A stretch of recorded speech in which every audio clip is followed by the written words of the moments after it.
Hey everybody, it's Travis here with Interior Enduro. I got myself an upgrade. I destroyed my old skid plate and it also destroyed other parts of my bike, making me realize I need something a little better, a little more heavy duty. So I picked myself up a heavy duty black skid plate from Emperor Racing. Yeah, if you guys check them out, they got some pretty nice stuff. They're based out of Chilliwack too, so it's nice supporting somebody who's local to me. But yeah, this is for my 2024 KLX 300. I've got it set up as much as I can with different mods for mainly riding single track enduro trails here in the interior. Not much road time on this thing. I've geared it down. I got knobby tires on there, so still road legal, but doesn't do very good on the road. I'm trying to do as much single track enduro, hard enduro as I can on it. I know it's got its limitations, but it does really well. For my first bike, my first time riding, it's been pretty good. So yeah, let's unbox this guy and get her on the bike. Not quite an unboxing because I couldn't wait to unbox it already, but I'll show you guys here. It's going to be quite the upgrade from the one I have on there now. Some packaging. Right, what you get, it's pretty simple. You get skid plate, a nice sticker, got some instructions. You get some of these foam pads that you're going to put between the skid plate and your bike just to reduce the vibrations and noise. And you get this bracket here, which you take off and you kind of sandwich it into the bike. So I'll show all that later. So yeah, it's pretty nice. Got it in black. I think it just fits the look of the bike. Pretty sweet logo they got there. The fit and finish looks really nice. Got nice welds. It's aluminum, feels nice and sturdy. I'll show you the one I have on there now and you'll see this is quite the upgrade. That's nice too. It's got the holes for the oil drain and I believe that's the coolant drain as well there, so you don't have to take it off to do any of those things. So let's get this thing on the bike. Alright, so this is the skid plate that I have on there now. It's from Amazon. It was quite cheap and seemed to do the trick, just being able to reflect things off the bottom there. But as you can see, it's just super super pliable. And the big thing that happened that made me realize I need to switch right now is I got dumped the bike over and this thing pushed in and sheared off both these radiator hoses. And so that was in one of my other videos there, fixing on the trail. Thankfully, I was able to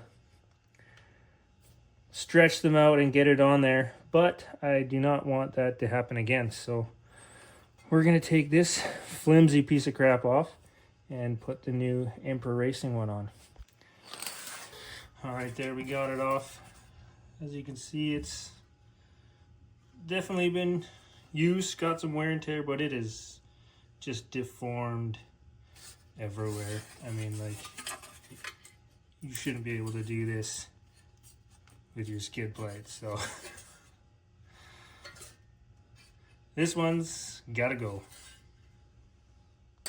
Now if you guys are coming from just completely stock, this is the skid plate that comes on the KLX from the factory.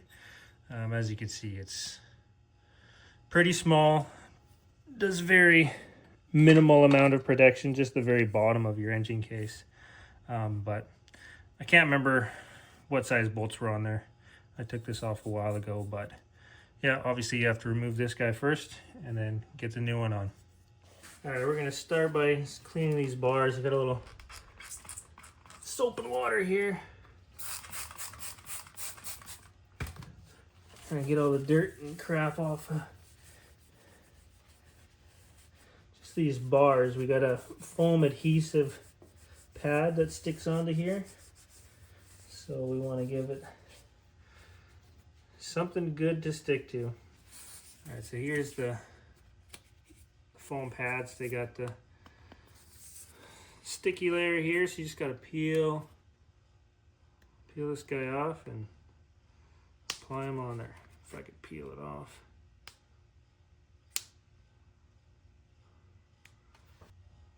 What in tarnation? There we go. Hopefully the other one's not as hard.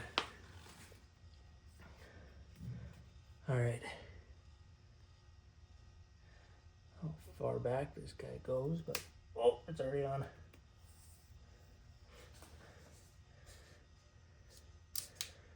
Alright. Don't turn it back now.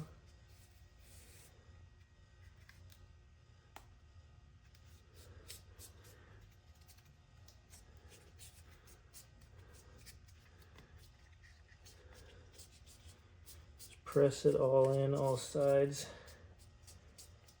Just want to get that adhesive fully adhered. No place for dirt stuff to get in. All right, now I'm just gonna do the other side. All right, we got the foam pads in. The other side was just as hard to get off, but here we go. All right, so next thing I want you to do is to throw this spacer bar just in here. It can just rest right there, and then we can take our skid plate and start with the back, thread the back ones in. They also recommend using a little thread locker on all the bolts. So we'll start that and we'll just put a little dab on this guy. Come on, get in there. All right, it started. Let it hang there. Do a little bit on this other guy. These back ones are a 10 mil. Not gonna get it all tight, but just have them on there. So now here's this part. It's kind of tricky, but we got these spacers that need to go in between the bar and these other bolts here. I think these guys are yeah, number 5 Allen. So again, we'll get some thread locker on these guys.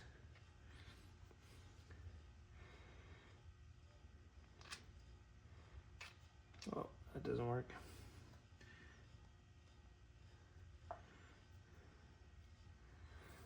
I don't know, this seems like it's going to be tricky. But I'll try and get all the spacers on there. Put the thread locker on after. These can all stay in there and not fall off.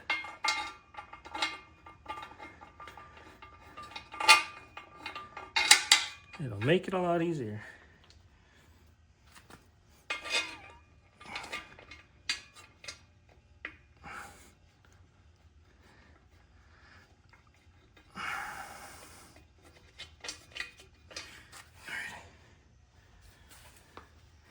Now I'll put the thread locker on there.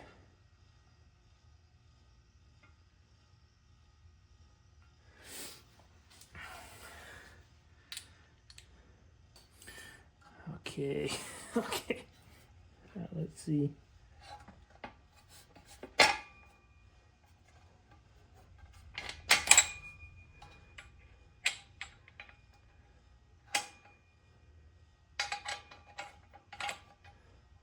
That one went in. I'll go around to the other side.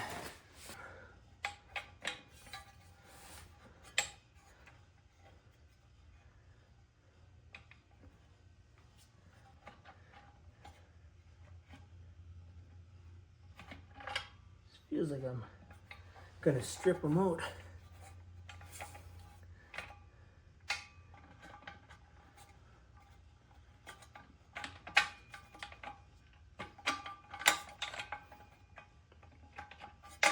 I'm gonna try tightening these back ones up more.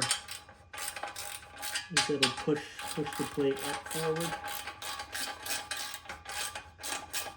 Hopefully that helps.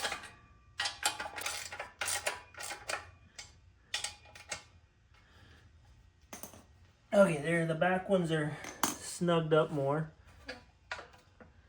So hopefully that gives us better access to getting these oven.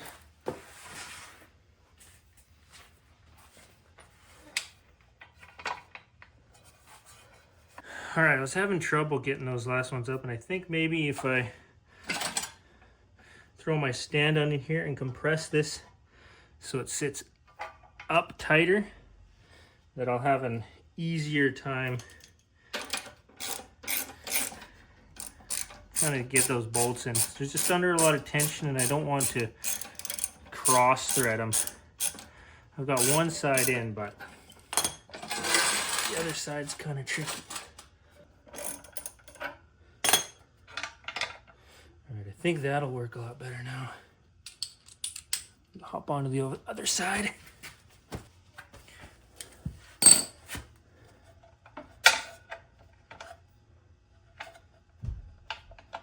Yeah, there's a lot less tension on this thing now, so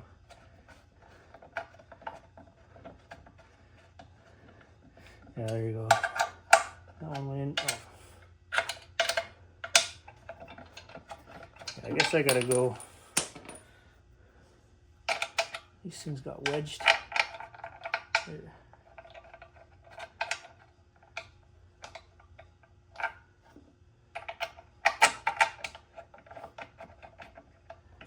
That one's in.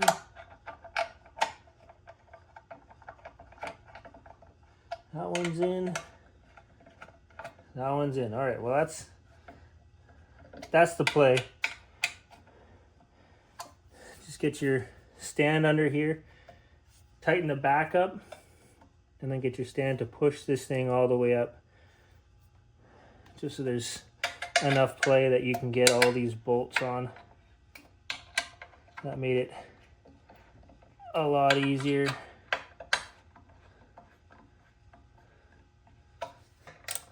I'll just tighten these up. Just do a bit of a crisscross. Try and keep all the tension the same.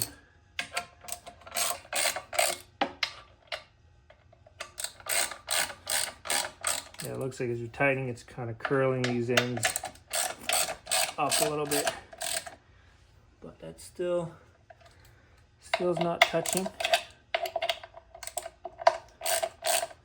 All right, I think that is good. Just gonna tighten the back bolts up now again. Oh, that feels snug.